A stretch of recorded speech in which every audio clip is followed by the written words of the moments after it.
მასწავლებლის სასერტიფიკაციო გამოცდები 2021 წელი, პირველი ვარიანტი ამოცანა ნომერი 14. 10 სანტიმეტრის რადიუსის ლითონის ბურთულა დამუხტულია 30 ვოლტ პოტენციალამდე.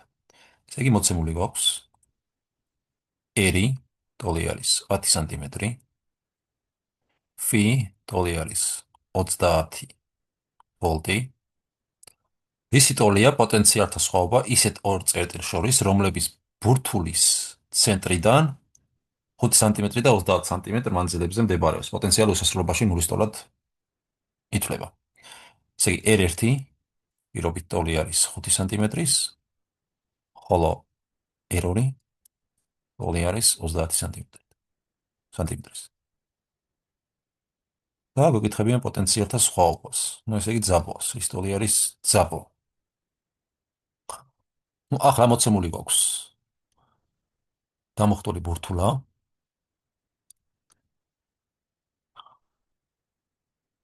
რომლის რადიუსი ტოლი არის R-ის, ის ტოლი არის 10 სანტიმეტრის,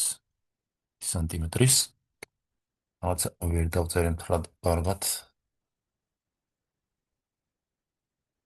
ეს ტოლი არის 10 სანტიმეტრის, ასე.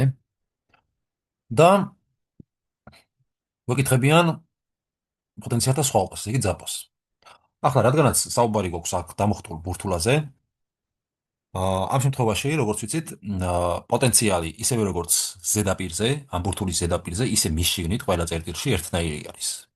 ეს რისთვის გჭირდება, რომ გავიგოთ R1 მანძილზე, ანუ 5 სანტიმეტრი, რადგანაც მთლიანი ბურთულის რადიუსი არის 10 სანტიმეტრი, შესაბამისად R1 წერტილი, ანუ ცენტრიდან 5 სანტიმეტრით დაშორებულ წერტილს თუ ავიღებთ, ის რა თქმა უნდა იქნება სფეროს შიგნით, შესაბამისად პოტენციალი φ1, φR1, ტოლი იქნება პოტენციალის φR, ანუ φR და ტოლი იქნება 30 ვოლტის.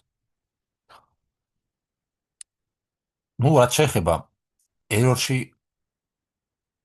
წერტილში მოთავსებული მუხტის მიერ შექმნილი ველის პოტენციალს, მე შეგვიძლია გამოვთვალოთ ჩვეულებრივ პოტენციალის ფორმულიდან, ესე იგი φ R2 ტოლი იქნება KQ შეფარდებული R2-თან, ანუ ეს ტოლი იქნება KQ შეფარდებული 30 სანტიმეტრთან, ანუ 30-თან. და ეს ახლა ის ტოლი იქნება KQ.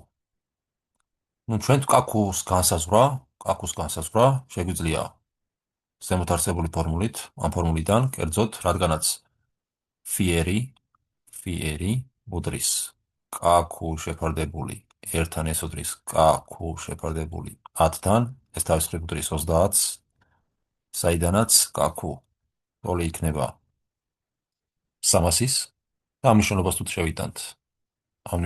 შევიტანთ ჩვენ ამ გამოსახულებას აქ მივიღებთ, რომ φ R2 წერტილში ტოლი იქნება KQ, ესე იგი 300 შეფარდებული 30-თან და გამოგვდის 10 ვოლტი. საიდანაც ძაბვა ტოლი არის φR1 მინუს φR2, ეს ტოლი იქნება, რადგანაც φR1 არის 30 ვოლტი, 30-ს გამოკლებული φR2, ესე იგი 10 ვოლტი და სხვაობა მოგცემს ძაბვას 20 ვოლტს. ესე იგი ძაბვა ტოლია 20 ვოლტის. პასუხი G.